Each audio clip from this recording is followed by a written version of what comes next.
This is the theBreaker.news podcast for the week of June 25th, 2023. I'm Bob Mackin, publisher of theBreaker.news and host of the theBreaker.news podcast. Welcome to edition number 296. The Breaker is your source for news, opinion, and analysis about British Columbia issues, institutions, and influencers. Later, I'll tell you how you can support the Breaker. On this edition, headlines from the Pacific Rim and the Pacific Northwest. I award a virtual Nanaimo bar to a difference maker. Investigative journalist Sam Cooper's testimony to a House of Commons committee on the Chinese Communist Party's interference, intimidation, and infiltration in Canada. And on the Big Deal feature, Duff Conacher from Democracy Watch, a cautionary tale about Canada's access to information system and unanswered questions about the RCMP's investigation into the SNC-Lavalin scandal. One of the highlights of the final week of Parliament before the summer break was an appearance by journalist Sam Cooper at the House Procedure Committee, which continues to study foreign interference. Cooper, the author of the book Willful Blindness, recently left Global News to launch his new company, theBreaker.news. Here is what he said in his opening statement on June 20th.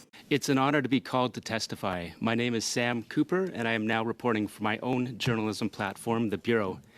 The Bureau's first two stories are relevant to your examination today of information I have reviewed in documents regarding Beijing's, quote, threatening Canada's elected officials to deter criticism, end quote. First, I wish to inform the committee of how I collected knowledge on these matters in the past decade. While covering foreign investment in Vancouver real estate, I started researching foreign interference in connection to the public statements of former CSIS Director Richard Fadden in 2010. In September 2014, for the Province newspaper, I authored a story titled, Is China Influencing BC's Municipal Politicians? The story, using access to information, examined CSIS documents. In March 2015, for the province, I authored another story titled, Chinese police run secret operations in BC to hunt allegedly corrupt officials and laundered money. I believe these stories provide historical context for this committee. Now to the 2021 federal election. I'll quote from Now Public Information in my June 17th article for the Bureau, an extended interview with MP Erin O'Toole.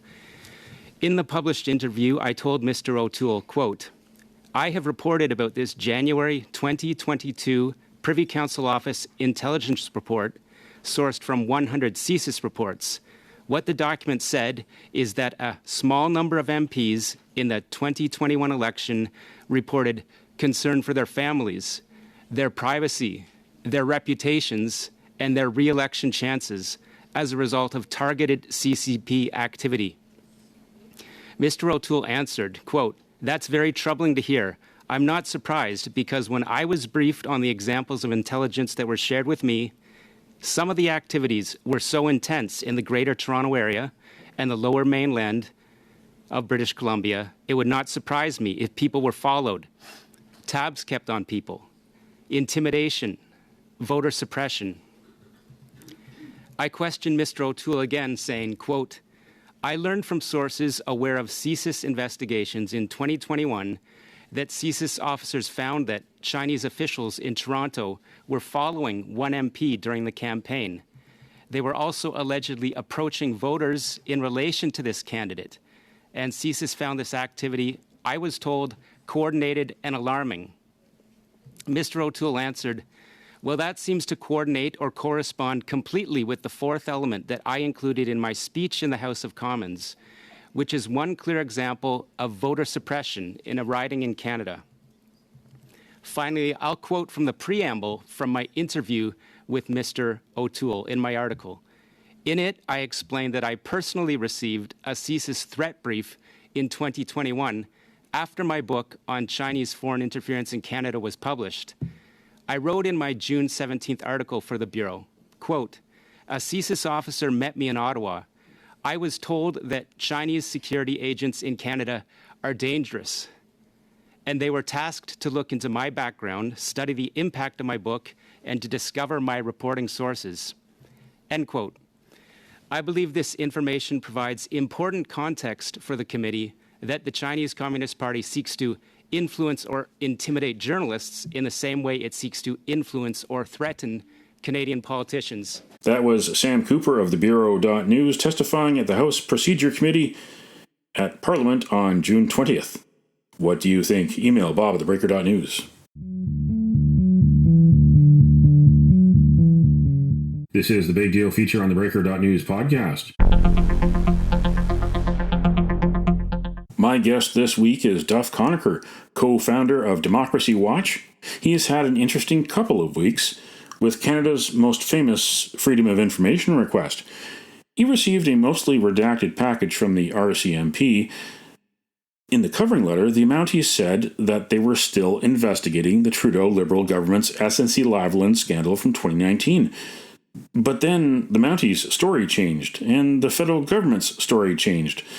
This happened before the House of Commons summer holiday began and before the all-party committee studying the Access to Information System released its report that recommends sweeping changes to the National Public Records Law, a law that is nearing its 40th anniversary, a law that the Information Commissioner says is definitely showing its age. Duff Conacher from Democracy Watch, walk me through this whole situation of what you wanted to find out from the RCMP and then what they told you and then how things changed and snowballed after that. Sure.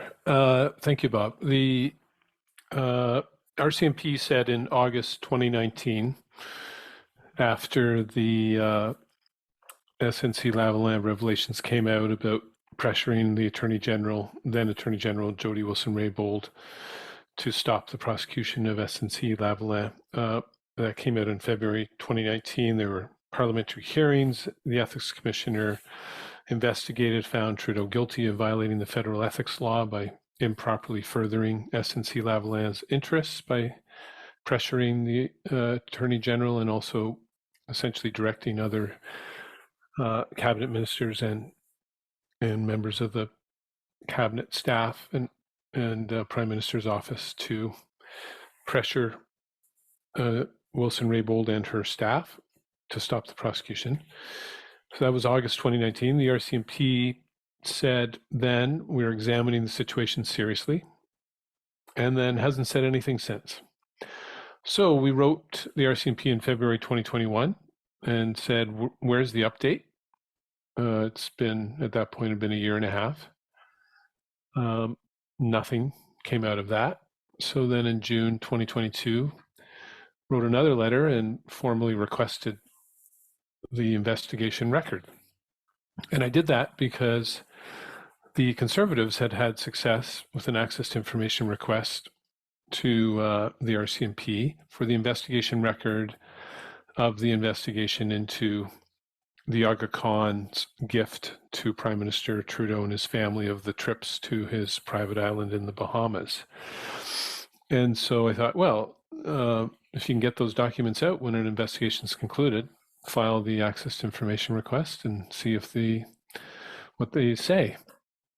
A year went by, lots of delays. There's a backlog of requests at the RCMP.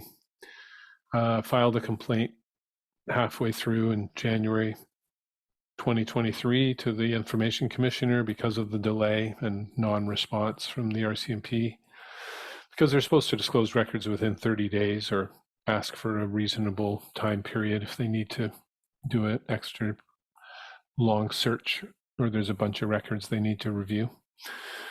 And then all of a sudden, May 25th, the RCMP sent off this letter to the wrong address, not a kind of mix of addresses, not Democracy Watch's actual mailing address. And I received that in mid-June and was looking through it and realized, oh, it says that the redacting, they sent a 96-page record, 86 pages were redacted, and it said in the letter, they're redacted because of an exemption in the Access to Information Act that allows them to hide documents about an ongoing investigation. And it said, a review of the records revealed that this matter is currently under investigation. the matter that we had requested records about, which was the investigation into the allegations that Justin Trudeau, Finance Minister Bill Morneau, some members of their staff, former Clerk of the Privy Council Michael Wernick, obstructed justice by pressuring the Attorney General to stop the prosecution of SNC-Lavalin. So I sent it to the media on a Friday, the 16th, and some of them followed up with the RCMP over the weekend and through the Monday, the 19th. And then the RCMP late afternoon of the 19th issues a tweet first and then a statement to the media saying there is no investigation ongoing. The letter was not based on information at the time, the May 25th letter that they sent to Democracy Watch. The investigation ended in January without a finding that anyone should be prosecuted. When they say things like, we cannot give you documents because there's an investigation, it's quite serious. These letters are vetted through multiple departments and multiple people up and down the chain, different offices.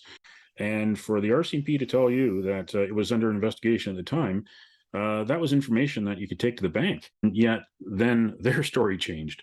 Were you surprised at how that happened, at how it changed into different in different ways, how they went into damage control? Very surprised because, as you say, it's not only an official letter, but there's 96 pages attached to it, 86 pages of which are redacted for this one reason, that the matter is currently under investigation, citing the clause of the Access to Information Act that applies to ongoing investigations. So, they have to have checked with the investigation unit, said, what records do you have that can be disclosed? And then why wouldn't we disclose them in the same way that we disclosed them when the records were requested of the investigation, about the investigation into the Aga Khan gift to Trudeau and his family. And they would have gone through the whole process of going back and forth and saying, well, yeah, here are the records, but it's an ongoing investigation. We can't disclose it because it's ongoing. And it actually says in the letter, once the investigation and any related court proceedings are concluded, you may resubmit your request for the investigation record, because once an investigation is closed, you can get a summary of the investigation and some of the information out, not personal information about witnesses and things like that, but just a summary of why they concluded what they concluded. Obviously, if the investigation concluded with a prosecution, that's going to be done publicly in court. But if it concludes with a decision not to prosecute, then all there is the investigation record. So, that's what they said. And they then issued a statement on the Monday that was kind of vague, saying the information in the May 25th letter was based on what the Access to Information Branch had at the time. Investigation concluded in January. Then on Wednesday, the media were following up on this vague statement, saying, what do you mean exactly? And on Wednesday, they issued a much more clear statement and said, the information in the May 25th letter is incorrect. Investigation's been over since January. And in 90 days, they're going to re-review these 96 pages and maybe other records, and within 90 days provide them to Democracy Watch, because the only reason they withheld them was because the investigation, they said, was ongoing, which was an incorrect claim by the RCMP. So it brings up so many issues, one of which is, okay, the investigation ended in January, so then we should have been able to get the investigation record right after that. Of course, they'd have to do a review. It might take a month or so, and maybe redact some personal information of witnesses, as I mentioned. But otherwise, that should have come out in February, early March. And instead, we don't get a response till the end of May, and it's incorrect and misleading. Very, very curious. And we are now going to chase after more details. It just raises so many questions about how this happened. So Democracy Watch is filing an access to information request to find out what happened with our access to information request. Who reviewed it? Who approved the May 25th letter? What communications were there? All those things have to be disclosed. And hopefully we'll find out who did what when and how it's possible this 4 to 5 month out of date letter with incorrect information was sent to us. Access to Information, Privacy and Ethics Committee of the House of Commons, the all-party committee, after studying for many, many months, recommendations on how to improve this law. In some ways, how to save this law, which the system in many ways is broken. But going through this experience that you have in the past week, what would you do if you could change the law as it is?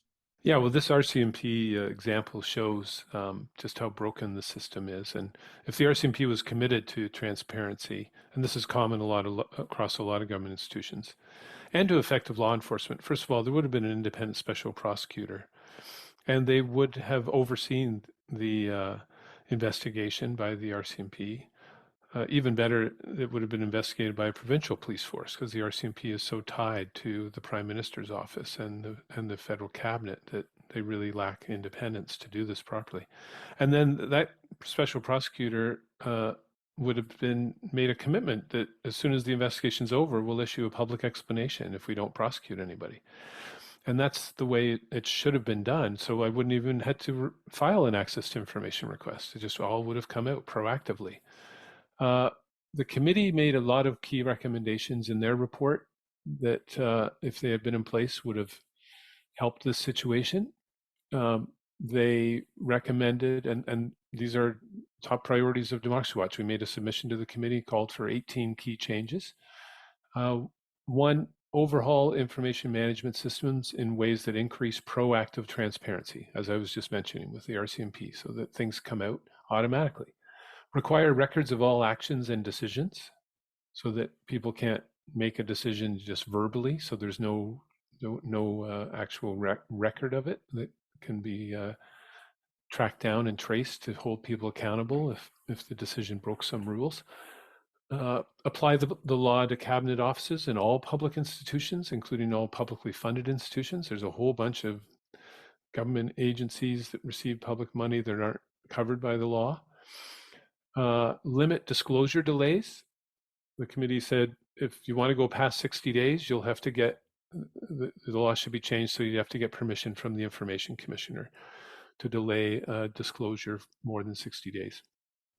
Empower the commissioner to override secrecy if it's in the public interest, also known as, it's called the public interest override. It would apply to all the secrecy loopholes and just say the commissioner can override it if the information should come out, if it's in the public interest.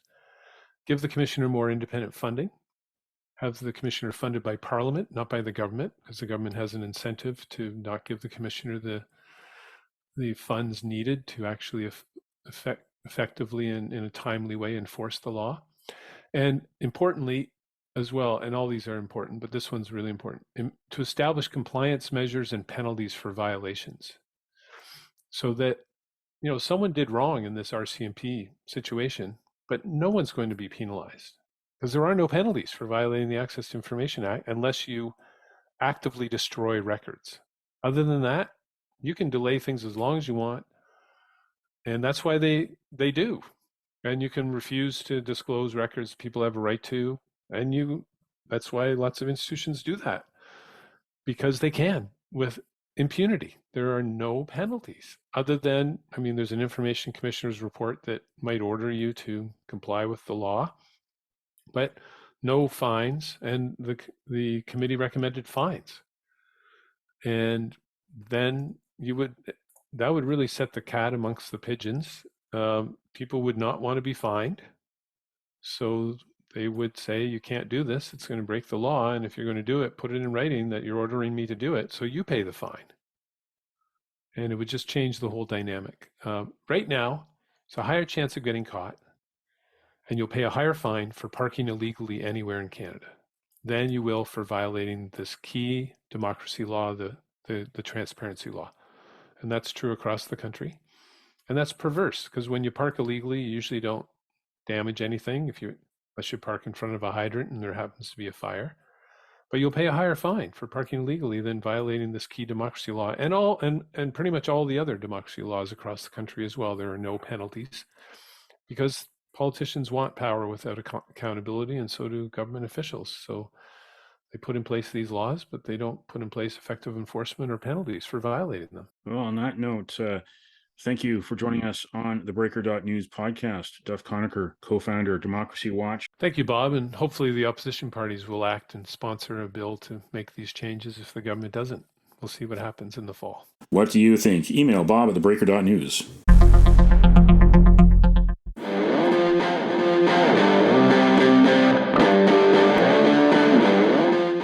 It's time on the Breaker.news podcast for Around the Rim. We look at news headlines around the Pacific Rim. In the Taiwan news, Japanese delegation to visit Taiwan next month.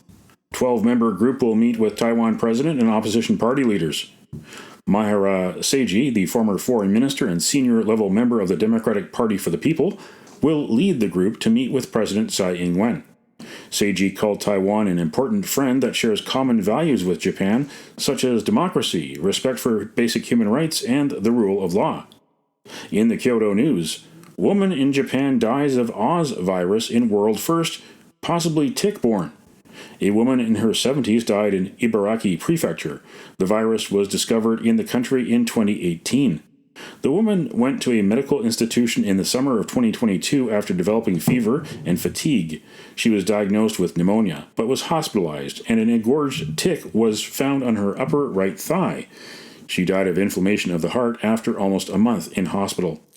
In the Hong Kong Free Press, salute!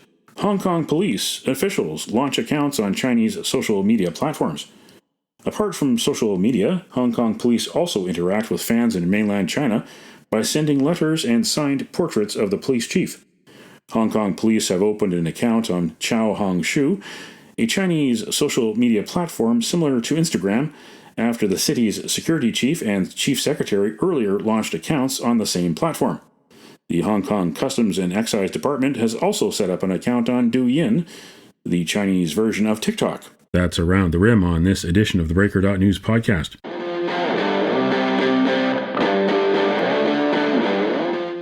It's time on the Breaker.news podcast for Cascadia Calling.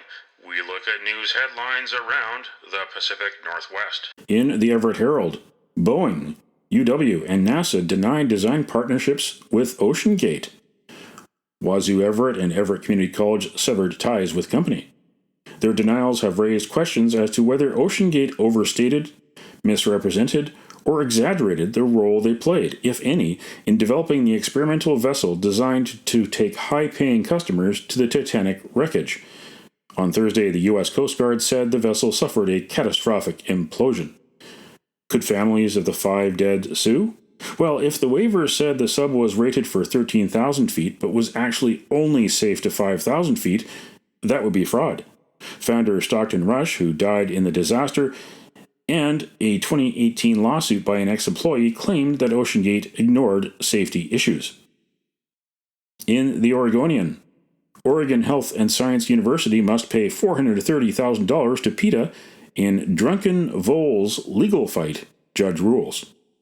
The case began in late 2017 when OSHU researcher Andrew Rybinen published a journal article finding that alcohol weakened the partner bond between male and female voles, but had little effect on aggression among male voles. In 2020, People for the Ethical Treatment of Animals filed a lawsuit accusing OHSU of failing to provide videos of the experiments, which were funded by almost $2 million in federal grants in response to public records requests. In the Times Colonist, Citizens' Assembly to examine amalgamation inches forward. 48 members will be randomly selected, 27 from Saanich and 21 from Victoria. In 2018, voters in both municipalities agreed to explore the costs, benefits, and disadvantages of the amalgamation of Victoria and Saanich. But after the municipalities settled on terms of reference in 2019 and 2020, the initiative stalled during the pandemic. It got new life last spring when Victoria, Saanich, and the province agreed to evenly split the $750,000 cost of exploration. That's Cascadia calling on this edition of the Breaker.news podcast. Don't matter what color you are, 'cause love will conquer hate, so you won't stand alone, you won't stand alone. The to you by Spruce Hill Contracting. Every week we end the Breaker.news podcast on a tasty note by awarding the goodness of a virtual Nanaimo bar to people making a difference. A virtual version of the province's favorite dessert bar goes this week to Filipinos of British Columbia and Italians of British Columbia. June is both Filipino Heritage Month and Italian Heritage Month. So a special salamat to members of the vibrant Filipino community who are listening, and a special grazie to members of the vibrant Italian community who are listening. You can nominate someone for a virtual Nanaimo bar. Send me an email to bob@theBreaker.news. Spruce Hill Contracting, custom homes and renovations. Find more information at sprucehill.ca.